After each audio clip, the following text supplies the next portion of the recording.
I'm just trying to ask somebody in here, have you ever tried to consider why you are feeling what you are feeling as it relates to disappointment? Can I meddle with disappointment for a second? Because everybody has been disappointed. Disappointment means I had an appointment and then it got dissed.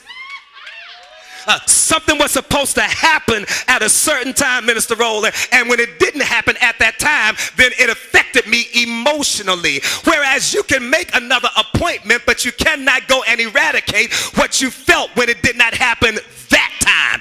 And see, that's what's kind of the mess with most of us, is that we don't want to deal with what we felt when it happened that time, so we try to make a new appointment, but we never dealt with the fact that it threw off our day on the It threw my day off on the old appointment, and some stuff got thrown behind schedule.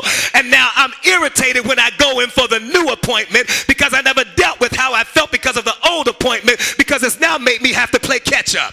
And most of us are going through our lives right now playing catch up, and that's why we are frustrated, because we have never dealt with what we felt as it relates to disappointment. Touch somebody and say, he's helping me right now. Many people are unaware, sit please, they're unaware of why they're disappointed, only that they are disappointed. And we do this, watch this. What we try to do is we try to ease or pacify or cover the emotion rather than to acknowledge that it does exist and it's killing me. Yeah.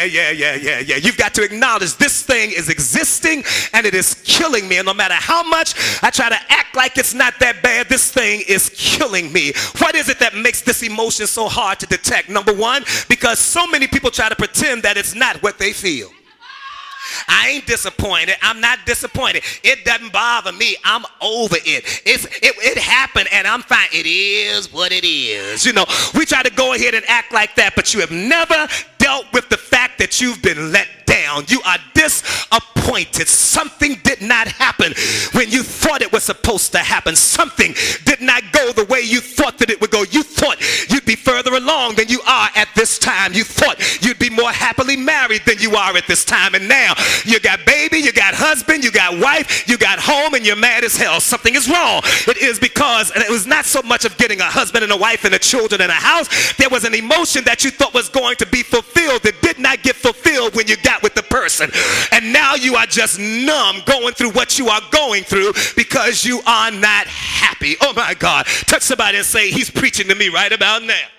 And the truth of the matter is, it's not the children, even though you blame them. It's not the husband and the wife, even though you blame them. Can I tell you who you're really mad at? You're really mad at you.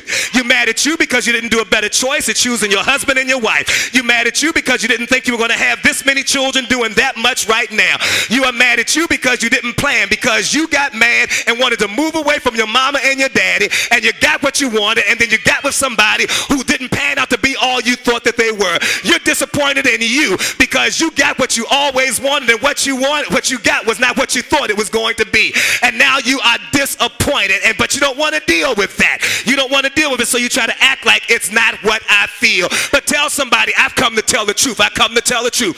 I'm disappointed. I'm disappointed. This is not where I thought I'd be at this time in my life. And even though everybody thinks I'm living large and doing okay, I'm not as happy as I'd like to be. And I'm smiling in everybody's face, but when I'm by myself, I'm mad. And I wish I could just go postal and shoot up everything and not have to go to jail.